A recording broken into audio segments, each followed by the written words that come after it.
Noong 117 AD, ang imperyo ng Roma ay umabot mula sa desyerto ng Aprika hanggang sa dagat ng Caspian, ngunit ang pinakamalayo at pinakamatibay na hangganan nito ay ang Hilagang Britanya.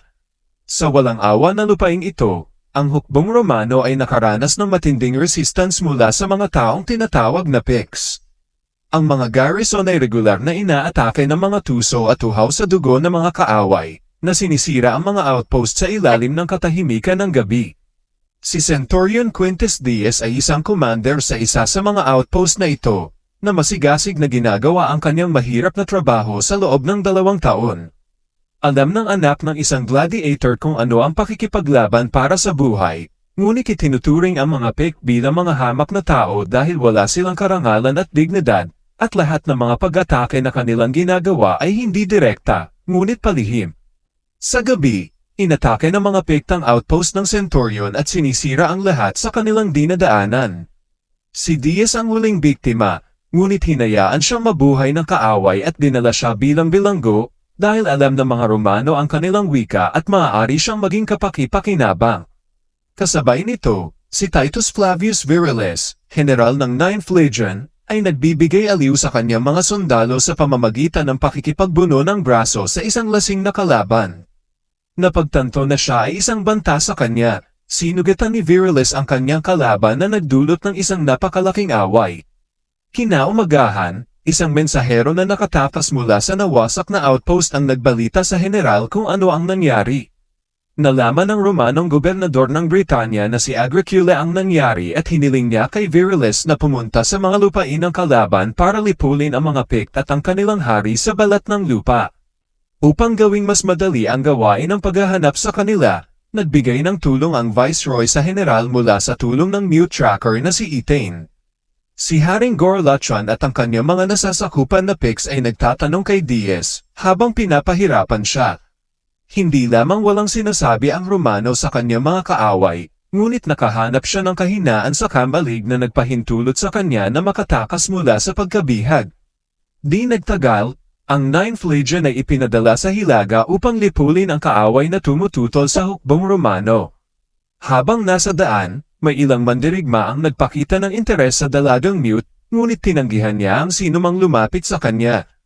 Pagkatapos ng ilang araw sa kalsada, nakita ni Etain si Diez na tumatakbo palayo sa 3 mangangabayo. Pinatay ng general at ng kanyang mga tauhan ang mga Picts at niligtas ang nakatakas na bihag. Kinaumagahan, nagpatuloy ang hukbo at natagpuan ang sarili sa isang kagubatan na nababalot ng makapal na hamog. Sa isang punto, bumagsak ang isang puno sa harap ng hanay at napagtanto ng general na ito ay isang bitag. Hiniling niya sa mga sundalo na ipagpalagay ang napipintong labanan at maghanda upang matugunan ang kaaway. Nang pumunta si Diez sa dulo ng hanay upang ipahayag ang pag-atake ng mga Picts, ang mga tauhan ni Haring Gorlachon ay naglunsad ng mga rolling fireballs sa mga Romano. Winasak ng mga malalaking bato ang hukbo at sinira ang formation nito, pagkatapos ay inatake ng Picts ang kalaban. Sa isang mabigat at madugong labanan, halos ang buong 9th Legion ay nasawi sa labanan, at si General Virilis ay nabihag. Sinubukan ni Diez na lumaban, ngunit nahulog siya sa kanyang kabayo. Pagkatapos nito ang Centurion ay natakpan ng mga bangkay ng mga patay na sundalo. Lumalabas na sadyang dinala ni Etain ang mga Romano sa isang bitag. Makalipas ang ilang sandali, nahanap ng veterano ng Legion na si Bothos si Diez. Lumalabas na ilang mandirigma pa ang nakaligtas, kabilang sa kanila ang dating runner na si Macros, si Leonidas, Thax, veterano na sina Bothos at Brick, pati na rin ang isang tagaluto. Nang malaman na nahuli ang general, nag-alok si Diez na iligtas siya, ngunit upang magawa ito, kailangan nilang maging mabilis at matini. Maingat silang nagpatuloy at nagbalat kayo ng maayos upang makalapit sa kalaban. Nang huminto sa isang ilog upang kumuha muli ng pagkain, nasaksihan ng grupo ang mga humahabol sa mga nakaligtas. Hinabol ni Etain na tilampik ang 2 Romano bago tinapos ang kanilang buhay. Nais ni Bothos na maghiganti sa mute dahil sa pagtataksil niya sa kanila, ngunit hiniling ni Diez sa kanya na huwag ihayag ang kanilang posisyon ng maaga. Sa pagpapatuloy patungo sa kampo ng mga Picts, ang grupo ay nakahanap ng kanlungan sa isang kuweba upang magpalipas ng gabi at makihalubilo, upang mas makilala ang isa't isa. Samantala ang nahuli na general ay galit na galit sa Mute, sa paniniwalang si Etain ay tapat sa Viceroy at sa mga Romano. Winasak ni Haring Gorlachon ang paniniwala ni Virilis at ipinaalam sa kanya na ang Mute Tracker ay matagal nang nagsisilbi sa Pix. Noong bata pa si Etain, siya ay nakaranas ng trahedya. Sinira ng mga Romano ang kanyang nayon at pinatay ang kanyang ama bago kinuha ang kanyang ina sa pamamagitan ng puwersa. Pinutol ang dila ni Etain kaya hindi niya ito masabi kahit kanino. Kaya't siya ay nangangarap ng paghihiganti at nanirahan sa likod ng mga kaaway na Romano sa mahabang panahon, naghahanda para sa operasyon kahapon upang sirain ang Ninth Legion. Habang pinahihirapan ng hari at ng kanyang anak ang general sa pamamagitan ng pananaksak sa kanya, isang grupo ng mga nakaligtas na sundalo ang pumunta sa kampo ng mga Pix. Sa gabi, tahimik silang pumasok sa kampo at kumitil ng buhay ng ilang gwardya. Pagdating kay Virilis, tinangka ni Diaz at ng mga sundalong legion na palayain ang general, ngunit ang mga tanikala ay masyadong matibay. Ang commander ng 9th Legion ay inilagay ang kanyang posisyon kay Diaz at hiniling sa kanya na pamunuan ang natitirang mga sundalo sa kanilang tahanan, ibalik sila sa lupain ng Roma ng ligtas. Nang mapansin si Etain at ilang mga kaaway na papalapit, nagtago ang grupo, natagpuan ni Thax ang kanyang sarili sa tirahan ng hari, at nakaharap ang anak ni Gorlachon, at tinapos ang kanyang buhay. Napagtanto ni Diaz na tama si Virilis at nagutos ng pag-atras, kung saan nagpa siya ang grupo na tumakas. Sa umaga, inilibing ng hari ang kanyang anak, pagkatapos nito ay binigyan niya ng pagkakataon ng general na ipaglaban ang kanyang buhay. Matapos putulin ang kanyang mga tanikala at ibigay sa kanya ang kanyang espada, inayos ni Gorlachon ang isang tunggalian sa pagitan ni Virilis at Etain.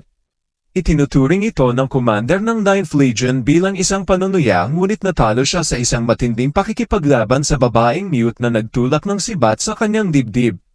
Napagtanto ni Diaz na ang mga Pix ay napakabilis at halos hindi natutulog, kaya't mahihirapan silang makatakas sa kanila. Ang tanging paraan upang makatakas at makapagtago mula sa pagtugis ay ang pagiging tuso. Iyon ang dahilan kung bakit ang 7 legionnaire ay nagtungo sa hilaga sa malalim na teritoryo ng kaaway, sa paniniwalang walang maghahanap sa kanila doon. Inutusan ng hari si Etain na hanapin ang mga kriminal na kumitil sa buhay ng kanyang anak at dalhin ang kanilang mga ulo. Sa gitna ng malamig at malalaking bundok, ang grupo ay patuloy na tumatakbo, umaasang maililigtas ang kanilang buhay.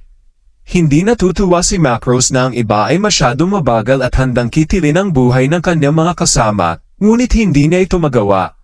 Samantala, ang isang squad ng Pix sa ilalim ng pamumuno ni Etain ay naglagay ng asul na pintura na may halong abo ng kaaway sa kanilang mga mukha, na nagpapatunay sa kanilang pagnanais hanggang katapusan. Sa pagsisikap na mabuhay, ang mga legionnaire ay nanghuli ng deer at ininom ang mainit na dugo upang magkaroon ng lakas. Hindi nagtagal, nahanap ni Etain at ng kanyang squad ang mga takas, dahilan para mas mabilis silang tumakbo. Nabali ni Tarak ang kanyang binti, na nagpabagal sa buong pangkat. Nagpa siya sina Break at Diaz na huwag iwanan ang kanilang kasama at kaladka rin siya sa bundok. Sa sandaling nasa talampas na sila, napagtanto ng mga Romano na walang pagkakataong umatras at tumalon sa ilog ng bundok. Nakatanggap si Tarak ng ilang mga palaso sa likod at nahulog sa kanyang kamatayan. Humiwalay sina Macros at Thax sa grupo sa pamamagitan ng paglangoy ng medyo malayo, pagkatapos ay tumakas sila mula sa isang grupo ng mga lobo na umatake sa kanilang landas. Sina Leonidas, Break, Bothos, at Diaz ay nakabangon din, at patuloy na nagtatago kay Etain, na kayang subibayan ang sinuman at kahit saan. Sa gabi, nagkasakit si Leonidas, at ang grupo ng 4 ay huminto upang magpalipas ng gabi. Napansin ni Diaz at Break na hindi bumababa sina Etain at ang Pix sa tabi ng ilog gaya ng plano, sinusubukan pantayin ang playing field. Si Diaz at Break ay pumunta sa kabilang ilog at sinalakay ang kampo ng kaaway. Matapos kitilin ang buhay ng ilang sundalo, tinanong ng sentoryo ng isa sa kanila at nalaman na ginawa ni Etain ang parehong bagay na ginawa nila. Samantala, ilang Pix kasama ang babaeng Mute ang kumitil sa buhay ni Leonidas at nasugatan si Bothos, na nag-iwan sa kanya na duguan hanggang sa mamatay. Sa pagbabalik, sina Diaz at Break, inalis ang palaso mula sa binti ng kanilang kasama at umalis upang makahanap ng pagtataguan. Samantala, si Thax at Macros ay patuloy na tumitakas mula sa grupo ng mga lobo na humahabol sa kanila. Sa isang pagkakataon, bumagsak ang isa sa mga Romano at humingi ng tulong sa kanyang kasama. Tinulungan siya ni Macros, ngunit sinugatan ni Thax ang kanyang binti upang magkaroon ng kalamangan. Sa isang duwag na pagkilos, iniwan ni Thax ang mandirigma upang kainin ng mga lobo at tumakas.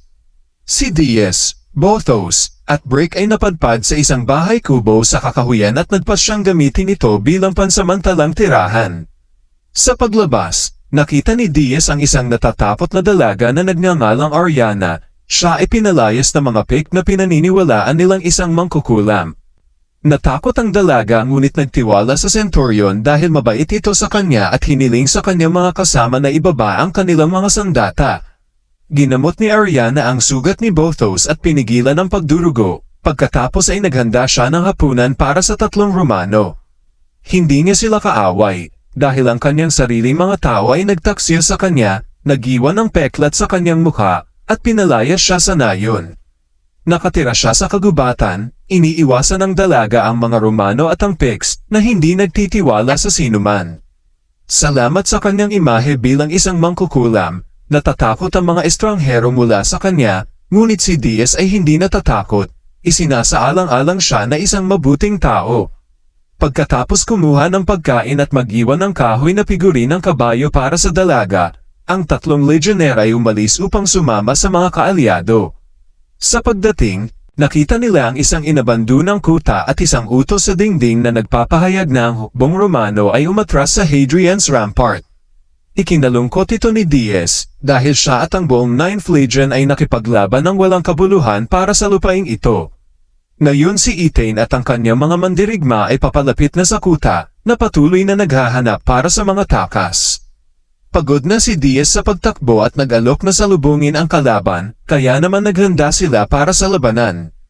Gamit ang mga sibat, pana at palaso, sinalubong ng 3 legionnaire ang kalaban, na kumitil sa buhay ng ilang pik.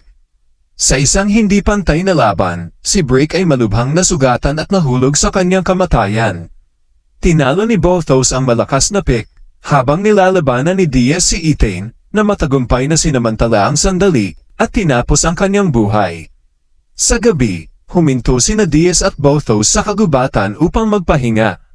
Dito, dumating sa kanila ang nakaligtas na si Thax, at nalaman na si Macros ay kinain ng mga lobo.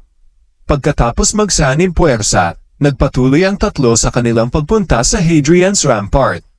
Noong nakaraang araw, tinanong ni Diaz si Thax tungkol sa nangyari sa anak ng hari, ngunit hindi niya pinansin ang tanong nito. Habang papalapit sila sa kuta ng Roma, naalala ni Thax ang pag-uusap at pinagbantaan si Diaz ng kanyang espada. Balak ng Centurion na sabihin ang krimen ng legionnaire, ngunit hindi ito papayagan ni Thax. Inihagis ang kanyang kalaban mula sa kanyang kabayo, si Diaz ay nakipag-away kay Thax at sinakal siya at natalo.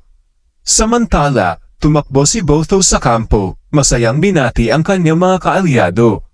Napagkamala ng mga sundalo na isang Pict ang hindi kilalang estranghero at inatake siya ng kanyang pana, na naging sanhi ng pagbagsak niya sa kanyang kamatayan. Pagdating sa kuta, sinabi ni Diaz ang kapalaran ng 9th Legion sa Viceroy. Napagtanto ni Agricula, ang kanyang anak na babae, at ng kanyang mga kaalyado na ang bagay na ito ay makakasira sa autoridad ng Viceroy sa harap ng Roma. Bukod dito, ang mga alingaw-ngaw ng gayong kabiguan ay maaaring humantong sa pag-aaklas ng mga nasasakupang mga mamamayan. Sa payo ng kanyang anak na babae, nagpasya si Agricula na ilibing ang katotohanan at ang kwento ng 9th Legion. Si Diaz ang tanging saksi at sa makatuwid ay kailangan ng pumunta sa kabilang buhay. Inatake nila ang Centurion ngunit binawian ng buhay ang 2 sundalo at nakatakas matapos masugatan.